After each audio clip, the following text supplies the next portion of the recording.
నమస్కారం ఆంధ్ర టైమ్స్ కి స్వాగతం. హెడ్లైన్స్ చూద్దాం. నమస్తే, వెల్కమ్ టు పురా లోకల్ న్యూస్. హెడ్లైన్స్ చూద్దాం.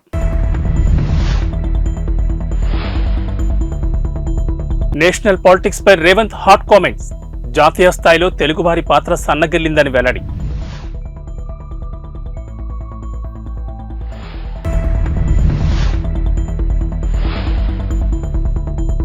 ఇవాళే బీఆర్ఎస్ అభ్యర్థుల జాబితా. లోక్సభ అభ్యర్థులను ప్రకటించనున్న కేసీఆర్.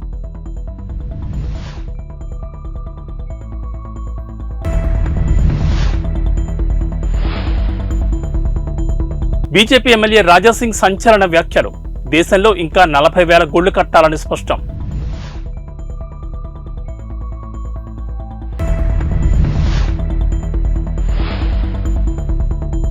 బీజేపీ టికెట్పై జితేందర్ రెడ్డి ఆసక్తికర ట్వీట్ సోషల్ మీడియాలో వైరల్. జాతీయ రాజకీయాల్లో తెలుగువారి పాత్ర ఈ మధ్యన కనిపించడం లేదని, కాలక్రమేణా తగ్గిపోతోందని ఆవేదన వ్యక్తం చేశారు ముఖ్యమంత్రి రేవంత్ రెడ్డి. ఇది మన మనుగడకు గుర్తింపునకు మంచి పరిణామం కాదన్నారు. గతంలో నీలం సంజీవ్ రెడ్డి, ఎన్టీ రామారావు, పివి నరసింహారావు లాంటి వారు జాతీయ రాజకీయాలను శాసించారని, ఆ తర్వాత జైపాల్ రెడ్డి, వెంకయ్యనాయుడు తదితరులు ఆ స్థాయిని కొంతవరకు నిలబెట్టారని అన్నారు. తమిళనాడు మాజీ గవర్నర్ రామ్మోహన్ రావు రచించిన గవర్నర్ పెట్టు గవర్నర్స్ హౌస్ అనే పుస్తకాన్ని మర్రి చెన్నారెడ్డి మానవ వనరుల అభివృద్ధి కేంద్రంలో ఆదివారం సాయంత్రం ఆవిష్కరించిన సందర్భంగా ఈ వ్యాఖ్యలు చేశారు రేవంత్ రెడ్డి. రాష్ట్రాలు రాజకీయాలతో సంబంధం లేకుండా తెలుగువారిగా మనమంతా కలిసి ప్రయాణం మొదలుపెట్టాల్సిన అవసరం ఉందన్నారు. రాష్ట్రాలుగా విడిపోయినా మనుషులుగా మనం కలిసి ఉండాల్సిన అవసరం ఉందన్నారు. ప్రత్యేకమైన అనివార్యమైన పరిస్థితుల్లో ఉమ్మడి రాష్ట్రం విడిపోయి 2 తెలుగు రాష్ట్రాలు విడివిడిగా ఏర్పడాల్సి వచ్చిందని, అప్పటి భావోద్వేగాలు ఎలా ఉన్నా జాతీయ స్థాయిలో మన తెలుగు అనే గుర్తింపు కోసం కలిసి నడవాల్సి ఉంటుందన్నారు. గౌరవనీయులైన ముఖ్యమంత్రి గారికి ధన్యవాదాలు. ఇప్పుడు సభను ఉద్దేశించి గౌరవ ముఖ్యమంత్రి గారిని My publisher, though he had agreed to publish a book which was declined by 3 others, he seems to be a smart businessman. He has put it on Amazon for sale, and bookshops nowhere display this book. So if any of you want to read, you will have to order it on Amazon for sale. Thank you. గౌరవ ముఖ్యమంత్రి గారిని సభను ఉద్దేశించి ప్రసంగించవలసిందిగా కోరుతున్నాను.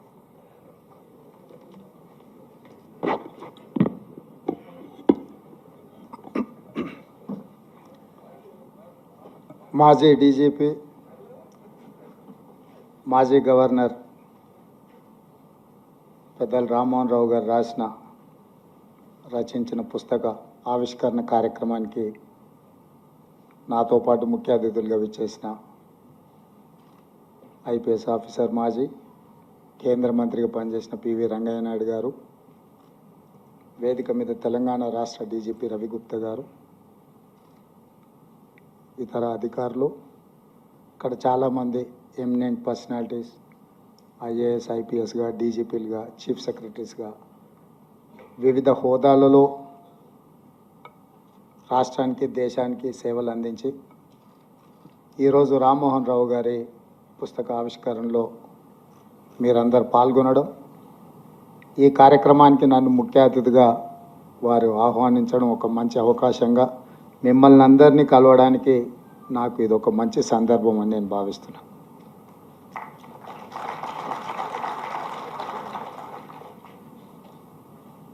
ఇక్కడ వేదిక మీద ఉన్నవాళ్ళు కానీ అక్కడ ఆసీనులైన వాళ్ళు స్వాతంత్ర సమరాన్ని చూసినారు, తెలంగాణ సాయుధ రైతాంగ పోరాటాన్ని చూసినారు,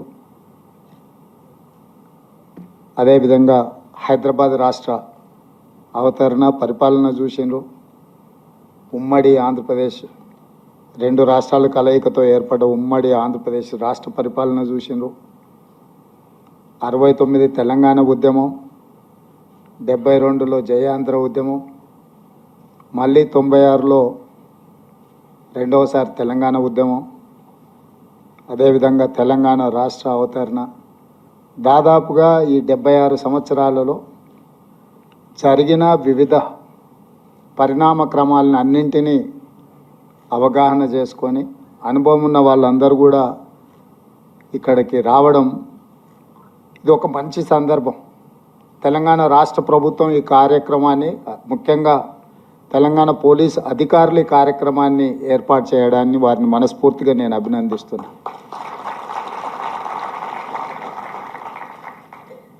ఇన్ని కాలాలలో జరిగిన ఎన్నో అనుభవాలతో కూడుకున్న పెద్దలందరినీ ఒక దగ్గరికి రప్పించడం అనేది అంత ఆషామాషిగా జరిగే విషయం కాదు.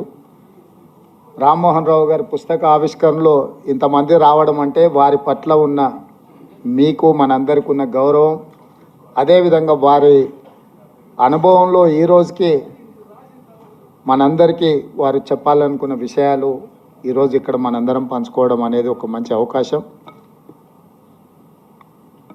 నాయకులకు పరిమితులు ఉంటాయి, ఎందుకంటే నాకు ముఖ్యంగా ఆ పుస్తకంలో ఏముందో నాకు తెలీదు. రచయిత గారు ఏం రాసినా అది వారి అభిప్రాయమే, నా అభిప్రాయం అయితే కాదు. వారి అభిప్రాయంతో ఏకీభవించవచ్చు, నేను విభేదించవచ్చు. ఆ పుస్తకాన్ని మొత్తం చదివిన తర్వాతనే నేను చెప్పగలను. ఎందుకంటే వారు ఉన్నతాధికారిగా, గవర్నర్గా, ముఖ్యంగా కాంగ్రెస్ పార్టీని దగ్గర నుంచి పరిశీలించి రాసిన చాలా అంశాలు, ప్రస్తావించిన అంశాలు అందులో ఉండొచ్చు. మేబీ కాంట్రవర్సీస్, లేకపోతే డిస్క్రీట్ ఆర్ ఇండిస్క్రీట్, అందులో ఏముందో నాకు తెలియదు. పార్లమెంట్ ఎన్నికల వేళ ప్రతిపక్ష బీఆర్ఎస్ పార్టీ మరో కీలక నిర్ణయం తీసుకుంది. కాళేశ్వరం ప్రాజెక్టుపై ప్రభుత్వ వైఖరికి నిరసనగా కరీంనగర్లో భారీ సభ నిర్వహించాలని నిర్ణయించింది. ఈ నెల 12న కరీంనగర్లో సభని ఏర్పాటు చేయాలని బీఆర్ఎస్ డిసైడ్ అయింది. బీఆర్ఎస్ అధినేత కేసీఆర్ తెలంగాణ భవన్లో ఇవాళ ఉమ్మడి కరీంనగర్ జిల్లా ముఖ్య నేతలతో భేటీ అయ్యారు. ఈ సమావేశంలో కరీంనగర్, పెద్దపల్లి లోక్సభ స్థానాలపై సమీక్ష నిర్వహించారు. ఈ 2 సెగ్మెంట్ల అభ్యర్థుల ఎంపిక, ప్రచార వ్యూహం వంటి తదితర విషయాలపై కేసీఆర్ చర్చించారు. కాళేశ్వరం ప్రాజెక్టు పట్ల కాంగ్రెస్ ప్రభుత్వ వైఖరికి నిరసనగా కరీంనగర్ జిల్లాలో భారీ బహిరంగ సభ నిర్వహించాలని నిర్ణయించారు. ఈ సభకు సంబంధించిన ఏర్పాట్లపై నేతలకు గులాబీవాస్ దిశానిర్దేశం చేశారు. తొలుత ఈ నెల 10నే కరీంనగర్లో సభ ఏర్పాటు చేయాలని బీఆర్ఎస్ నిర్ణయించింది. కానీ అనివార్య కారణాల వల్ల సభను ఈ నెల 12న నిర్వహించాలని తాజా భేటీలో డిసైడ్ అయ్యారు.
తెలంగాణ రవాణా శాఖ మంత్రి పొన్నం ప్రభాకర్ ఆకస్మికంగా ఆర్టీసీ బస్సులో ప్రయాణించారు. హైదరాబాద్ నుండి మహబూబ్ నగర్ పర్యటన నిమిత్తం మార్గ మధ్యంలో నారాయణపేట వెళ్తున్న బస్సు ఎక్కారు. ఈ సందర్భంగా బస్సులోని ప్రయాణికులతో ముచ్చటిస్తూ టికెట్లు తనిఖీ చేశారు. ఫ్రీ బస్సు ప్రయాణంపై తలెత్తుతున్న సమస్యల గురించి, అలాగే ప్రజల సమస్యల గురించి అడిగి తెలుసుకున్నారు. ఈ పర్యటనలో మహిళలతో మాట్లాడిన ఆయన ఇప్పటికే రాష్ట్రంలోని చాలా సమస్యలు నెరవేరుస్తున్నామని, గత ప్రభుత్వం ఖజానా ఖాళీ చేసి ఇచ్చినా కూడా ఇవన్నీ చేస్తున్నామని, అయినా తిరిగి మమ్మల్ని తిడుతున్నారని అన్నారు. ఆర్టీసీ బస్సు ప్రయాణం ఇప్పుడే బాగుందని, గతంలో చాలా ఇబ్బందులు పడేవాళ్లమని బస్సులో ప్రయాణిస్తున్న మహిళలు పొన్నంతో చెప్పారు. ఫ్రీ బస్సు ప్రయాణంతో ప్రజలు ఇబ్బందులు పడకుండా ఇప్పటికే బస్సులు పెంచామని, త్వరలో మరో 3000 కొత్త బస్సులు కొంటున్నామని, అప్పుడు ప్రయాణం మరింత సౌకర్యవంతంగా మారుతుందని పొన్నం వారితో చెప్పారు.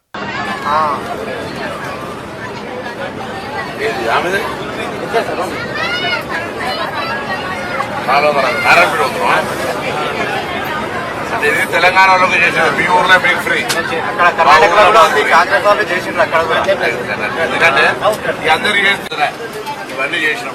అయినా తిడుతున్నారు గల్లా గురియం పైసా ప్లాస్టిక్ మొత్తం ఖాళీ చేసారు. మీ అందరూ తెలుసా గల్లా గురి ఖాళీ చేసారు. గల్లా ఖజానా తెలుసు కదా, ట్రెజరీ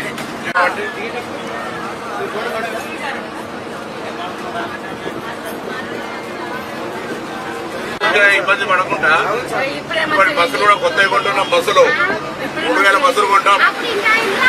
ఎందుకంటే ఇంత ముందు ఇట్లా బస్సు ఫుల్ ఉండకపోతుంటే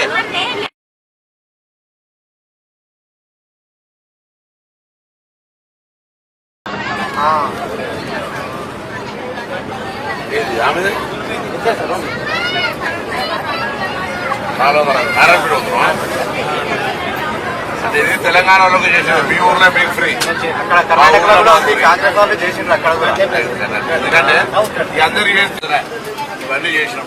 అయినా తిడుతున్నారు. గల్లా గురియం పైసా రాష్ట్రం మొత్తం ఖాళీ చేసారు. మీ అందరు తెలుసా? గల్లా గురి ఖాళీ చేసారు. గల్లా ఖజానా తెలుసు కదా, ట్రెజరీ.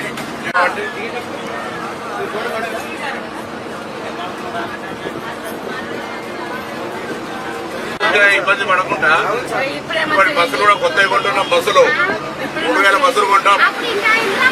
ఎందుకంటే ఇంత ముందు ఇట్లా బస్సు ఫుల్ ఉండకపోతుంటే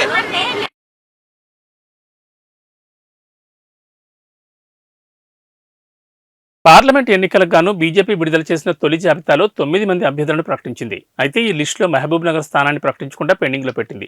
ఈ స్థానం నుంచి డీకే అరుణ, ఏపీ జితేందర్ రెడ్డి, శాంతికుమార్ టికెట్ ఆశిస్తున్నారు. ఈ నేపథ్యంలో ఏపీ జితేందర్ రెడ్డి చేసిన ట్వీట్ చర్చనీయాంశంగా మారింది. తనకు తిరుమల వెంకటేశ్వర స్వామి తోడున్నాడని, మహబూబ్ నగర్ టికెట్ తనకే వస్తుందనే నమ్మకం ఉందని ట్వీట్ చేశారు. ఆ ట్వీట్ను ప్రధాని మోడీ, కేంద్ర మంత్రి అమిత్ షా, పార్టీ జాతీయ అధ్యక్షుడు జేపీ నడ్డా, బిఎల్ సంతోష్, సునీల్ బన్సాల్, కిషన్ రెడ్డి, లక్ష్మణ్ కు ట్యాగ్ చేశారు. ఇటీవల what to do, what not to do అంటూ చేసిన ఫన్నీ ట్వీట్ చేశారు. తాజాగా ఇప్పుడు చేసిన ట్వీట్తో టికెట్ ఎవరికిస్తారన్న చర్చ మొదలైంది. పార్టీ ఎవరి వైపు మొగ్గు చూపుతుందనేది ఆసక్తికరంగా మారింది.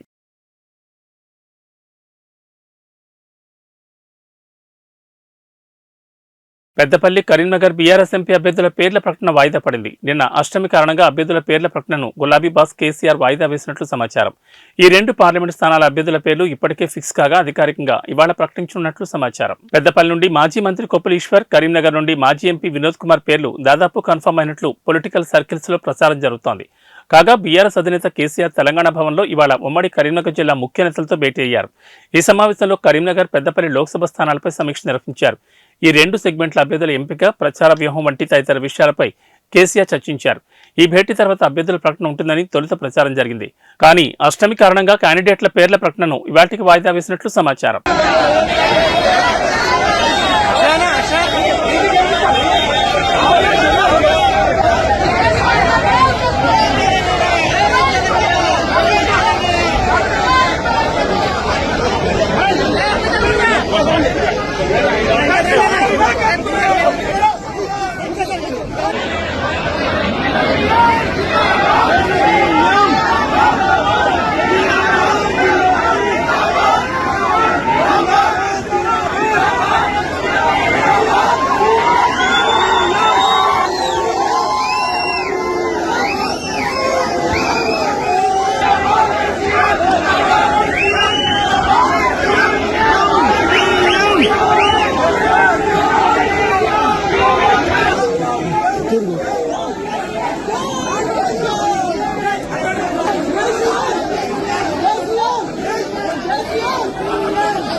బీజేపీ నేత గోషమహల్ ఎమ్మెల్యే రాజాసింగ్ మరోసారి సంచలన వ్యాఖ్యలు చేశారు. బాబ్రీ మసీద్ కోసం ఎంపీ అసదుద్దీన్ ఓవైసీ నానాయాగి చేస్తున్నారు. పార్లమెంట్లో బాబ్రీ మసీద్ జిందాబాద్ అంటూ నినాదాలు చేస్తున్నారని ఫైర్ అయ్యారు. ఇప్పుడే అయిపోలేదని, భవిష్యత్తులో ఓవైసీ ఇంకా చాలా చూడాల్సి వస్తుందని అన్నారు. మేమేంటో ముందు ముందు ఇంకా చూపిస్తామని కీలక వ్యాఖ్యలు చేశారు. ఉత్తరప్రదేశ్లో అయోధ్య రామమందిరం కట్టి చూపించాం, కాశీ, మధురలో కూడా గుళ్లు కడతామని ధీమా వ్యక్తం చేశారు. దేశంలో ఇంకా 40,000 గుళ్లు కట్టాల్సిందని రాజాసింగ్ సెన్సేషనల్ కామెంట్స్ చేశారు. గతంలో చేతకాని వాళ్లు దేశాన్ని పాలించారని, ఇప్పుడు భారత్లో భగవరాజ్యం నడుస్తోందని అన్నారు. దేశంలో ఇప్పుడు మనల్ని ఎవరూ ఆపలేరని ఆసక్తికర వ్యాఖ్యలు చేశారు. ఒక రైట్ ఇక్కడ ఎంతమంది ఉన్నారు ప్రజలలో ఉన్నామని ఒక రైట్ ఇక్కడ ఎంతమంది ఉన్నారు విశ్వ హిందూ పరిషత్లో ఉన్నామని ఒక రైట్ చాలా మంది కూడా చేయలేరు అంటే వారికి సంపర్కం లేదా ఏంది. నేను అందరికీ రిక్వెస్ట్ చేస్తున్నాను, విశ్వ హిందూ పరిషత్ కానీ బజరంగ దళ్ కానీ రాష్ట్రీయ స్వయం సేవక్ సంఘ్ కానీ శాఖకి మీరు వెళ్ళండి. మీకు ధర్మ కార్యక్రమాలు ధర్మ రక్షణ ఏ విధంగా చేయాలి ఏ స్కూల్లో కాదు, అది ఒకటే ఒక స్కూల్లో నేర్పిస్తుంది, అది రాష్ట్రీయ స్వయం సేవక్ సంఘంలో. ధర్మ రక్షణ ఏ విధంగా చేయాలి అది మీకు బజరంగ నేర్పిస్తుంది. ధర్మ ప్రచారం ఏ విధంగా చేయాలి అది మీకు విశ్వ హిందూ పరిషత్ నేర్పిస్తుంది. అందుకోసం ప్రతి ఒక్క కార్యకర్తకి ఒకటొక నివేదిక ఏదైనా ఒక హిందూ ఆర్గనైజేషన్ అటెండ్ కావాలి. ఏదైనా ఎందుకు చెప్తున్నా అంటే వచ్చే సమయం బాగలేదు, వచ్చే సమయం యుద్ధమే. ఎందుకు యుద్ధం అంటున్నా అంటే వచ్చే సమయం మన భారతదేశం హిందూ రాష్ట్రం అవుతుంది. హిందూ రాష్ట్రం ఇట్టింది కాదు, దాన్ని కూడా మనం యుద్ధం చేయాలి. యుద్ధం చేస్తేనే హిందూ రాష్ట్రం అవుతుంది. యుద్ధం చేస్తేనే అయోధ్యలో భవ్యమైన రాముడి ఎంతో మంది రామ భక్తులు ప్రాణ త్యాగం చేశారు. అప్పుడే అయోధ్యలో భవ్యమైన రాముడి గుడి ఇవాళ మనం చూస్తున్నాం. కాశీ కూడా చూస్తారు కదా, మథుర కూడా చూస్తారు కదా. ఒకప్పుడు మన స్లోగన్ ఏముండే, కాశీతో అయోధ్యతో ఏక ఝాంకీ హై, కాశీ మథుర అవి బాకీ. ఆ స్లోగన్ ఏదన్నా మర్చిపోయినారా? ఆ స్లోగన్ ఇప్పుడు పూర్తి అవుతుంది. ఇప్పుడు కాశీ పని కూడా దగ్గర ఉంది, కాశీ పని కూడా దగ్గర ఉంది, మథుర పని కూడా దగ్గర ఉంది. ఇంకా చాలా కూడా ఉన్నాయి. ఒక ఫాల్తుగాడు పార్లమెంట్ లో నిలబడి మా పెద్దమ్మడు పార్లమెంట్ లో నిలబడి ఏం చెప్తారు తెలుసా? ఆయన బాబ్రీ మస్జిద్ షహీద్ होगी, बाबरी मस्जिद जिंदाबाद है, जिंदाबाद की जिंदाबाद रहेगी.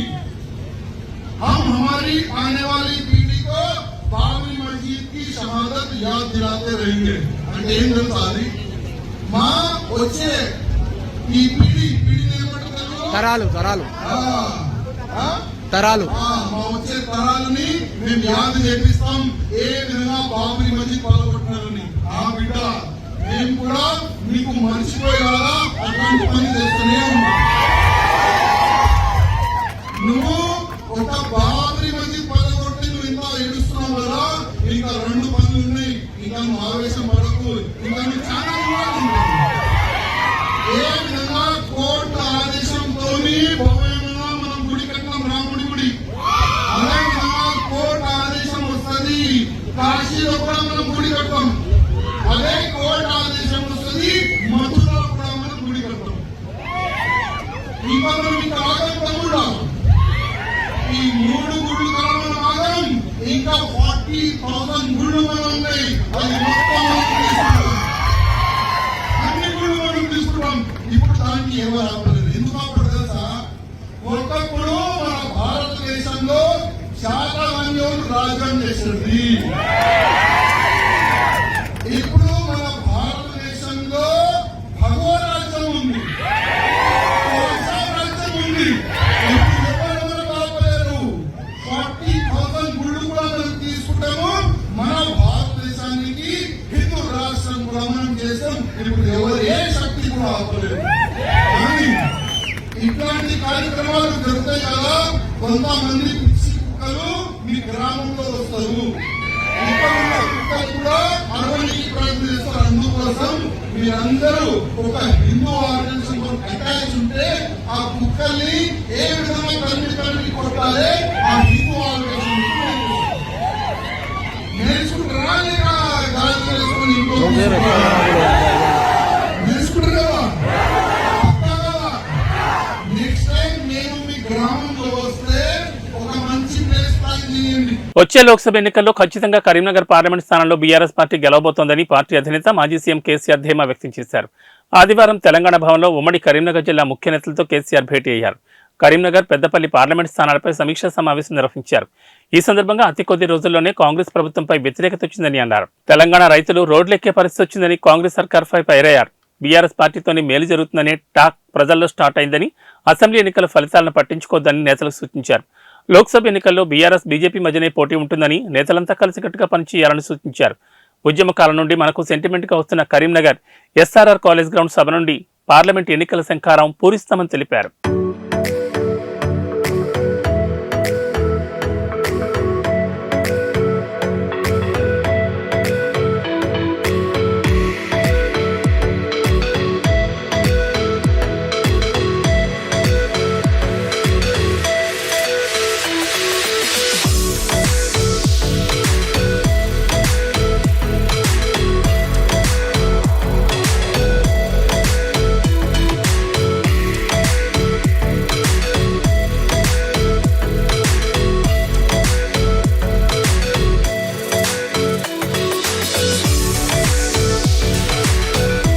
కేటీఆర్ రాజేంద్రనగర్ వెళ్లి మిలీనియం స్కూల్ విద్యార్థులతో గడిపారు. స్కూల్ కార్యక్రమానికి హాజరైన కేటీఆర్ తనకు ప్రత్యేకంగా ఆహ్వానం పంపిన చిన్నపిల్లలతో కాసేపు ముచ్చటించారు. ఆ తర్వాత స్కూల్ వార్షికోత్సవ కార్యక్రమంలో మాట్లాడి వెనుదిరిగారు. కేటీఆర్ తమ విద్యార్థుల కోరికను మన్నించి ఈ కార్యక్రమానికి హాజరు కావడం పట్ల స్కూల్ యాజమాన్యంతో పాటు ఈ కార్యక్రమానికి హాజరైన వందలాది మంది విద్యార్థులు, తల్లిదండ్రులు ధన్యవాదాలు తెలిపారు. కేటీఆర్తో సెల్ఫీలు తీసుకుని తమ సంతోషాన్ని వ్యక్తం చేశారు.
మజ్లిస్తోనే పాత బస్తీకి మెట్రో ఆలస్యమైందని టీపీసీసీ వైస్ ప్రెసిడెంట్ నిరంజన్ అన్నారు. మెట్రో అధికారులను కలిసి నెల 7న ఫలక్నామా వద్ద మెట్రో పనులకు శంకుస్థాపనకు అన్ని ఏర్పాట్లు చేయాలని కోరారు.